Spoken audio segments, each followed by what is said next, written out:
अस्सलाम वालेकुम, क्या हाल है? सब ठीक है? उम्मीद है अल्लाह पाक से सब ठीक होंगे। आज हम बना रहे हैं बहुत मज़ेदार और अलग सी एक डिश है जो हम नाश्ते में भी बना सकते हैं, लंच में भी, डिनर में भी, जब आपका दिल चाहे आप तब बना सकते हैं। आज हम बना रहे हैं मज़ेदार से आलू अंडे, जो बहुत सारे लोगों की जो है वो चॉइस है। तो सबसे पहले ऑयल हमने सरसों का गर्म कर लिया था और हमने इसमें एक प्याली जो है वो हमने प्याज डाले, तकरीबन 2 मीडियम साइज़ के प्याज थे, जो हम इसको अच्छी तरह से फ्राई कर लेंगे। जैसे ये प्याज थोड़ा सोते हो जाएगा तो फिर हम इसका अगला जो है वो इसमें चीज़ें शामिल करेंगे। पहले इसको जो है वो प्याज को जो अच्छी तरह से हम सॉफ्ट कर लें।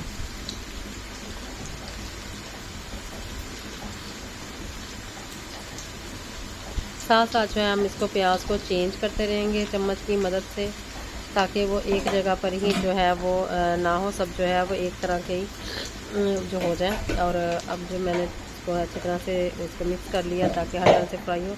अब इसमें हमने 2 चम्मच लहसुन अदरक का पेस्ट था और 1 चम्मच जो थी वो हरी मिर्च, ये मैंने मिक्स कर ली थी, अदरक लहसुन का पेस्ट और हरी मिर्च इनको अच्छी तरह से चॉप कर लिया था, वो भी मैंने शामिल कर दिया। इसको अच्छी तरह से हम इसमें वो भी फ्राई कर लेंगे। अच्छी तरह से फ्राई हो जाएंगे तो फ्राई होने के बाद अब हम इसमें शामिल करेंगे टमाटर।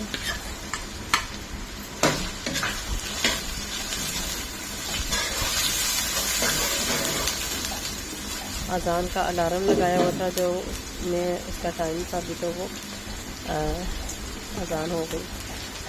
बहरहाल कोई बात नहीं। तो अभी जो है हमने इसमें शामिल कर लिए टमाटर। टमाटर एक जो था दरमियाने साइज़ का, हमने वो अच्छी तरह से हम इसमें फ्राई करने के बाद 1 चम्मच जो हमने ज़ीरा इसमें शामिल किया, 1 चम्मच भरकर हमने सुरख मिर्च डाली है और आधा चम्मच हमने हल्दी शामिल की है। अब इसको जो है हम अच्छी तरह से मिक्स कर लेंगे और 1.5 चम्मच हमने नमक शामिल किया है। जी, तो मसाले को अच्छी तरह से हम जो है वो पहले भून लेंगे ताकि जो मिर्च है वो कच्ची ना रह जाए। इसमें हम थोड़ा सा पानी शामिल करेंगे। इसको अच्छी तरह से हम मिक्स कर लेंगे ताकि जो मसाला है वो जले ना, और इसको हल्का सा पानी डाल लेने से मसाले की कंसिस्टेंसी जो है वो अच्छी तरह से हो जाती है। जो मसाला देखें ज़रा प्रॉपर जो है वो पक जाता है। अब हम इसको अच्छी तरह से मिक्स कर लेते हैं चम्मच की मदद से, ताकि जो है वो कहीं लग ना जाए।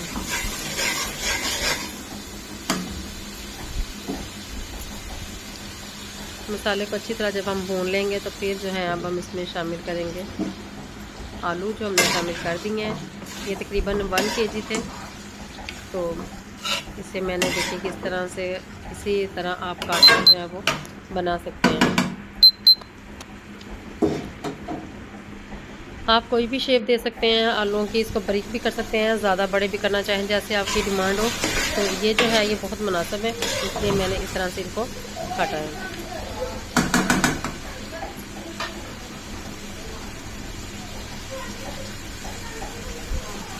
थोड़ी देर के लिए हम इसको जो है आलूओं को भून लेंगे, तो ताकि थोड़े से ये आलू जो है वो उसका कच्चापन ख़त्म हो जाए। ये देखिए आलू की जो देखें आप, उसकी शक्ल कलर जो चेंज हो चुका, क्योंकि मैंने इसको अच्छी तरह से भून लिया है। अब भूनने के बाद अब हम इसमें शामिल करेंगे 4 अंडे मैंने लिए थे, उनको मैंने तोड़कर बर्तन में निकाल लिया। अब इसको आप अच्छी तरह से फेंट लें। अब मैंने फेंट कर और अब मैंने इसमें जो है वो अच्छी तरह से शामिल कर दिए।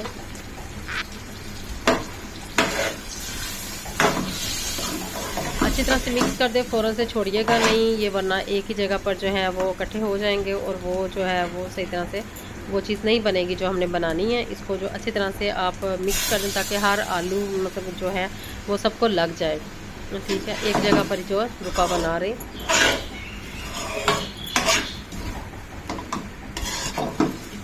और चम्मच की मदद से मैंने अच्छी तरह जो है इसको मिक्स कर दिया।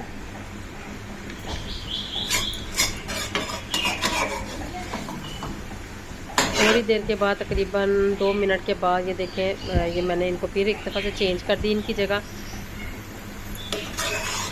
ताकि जो अंडे हैं वो अच्छी तरह से हर जगह पर लग जाएंगे, एक जगह पर जो है वो इकट्ठे ना हो। आप इसको चम्मच की मदद से अच्छी तरह से भून लें। अब इसको थोड़ी देर के लिए हम छोड़ देंगे ताकि ये जो अच्छी तरह से पक जाए। देखिए मैंने ढक्कन दे के इसको थोड़ी देर के लिए रखा था ताकि ये जो दम में पक जाए। तो ये तकरीबन तैयार है। अभी थोड़ी देर के लिए हम इसमें और भूनेंगे और इसमें जो है अब हम शामिल करेंगे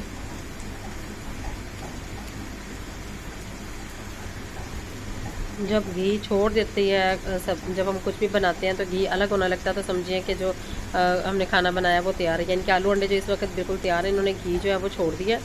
तो ये देखिए आप, मैंने इसको क्लोज करके दिखाया है कि आलू जो था वो बिल्कुल देखिए अलग से हो चुका है और जो अंडे हैं पक चुके हैं। इस तरह ही होना चाहिए। ये बहुत मज़ेदार बनते हैं।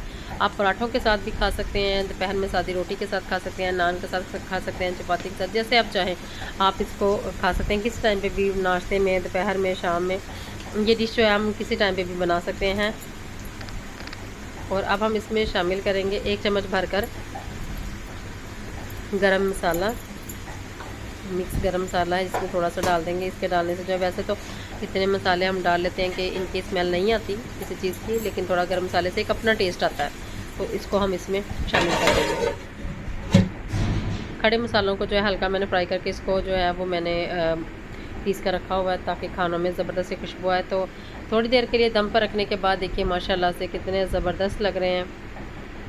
और आप इसे एंजॉय कर सकते हैं बल वाले पराठों के साथ, सादे पराठों के साथ, सादी रोटी के साथ, जैसे आप चाहें। मुझे दीजिए इजाज़त, मिलते हैं एक नई रेसिपी के साथ कल फिर। तब तक के लिए अल्लाह हाफिज़। अपनी दुआ में ज़रूर याद रखिएगा और लाइक और सब्सक्राइब ज़रूर कर दिया करें। बहुत शुक्रिया। अल्लाह हाफिज़।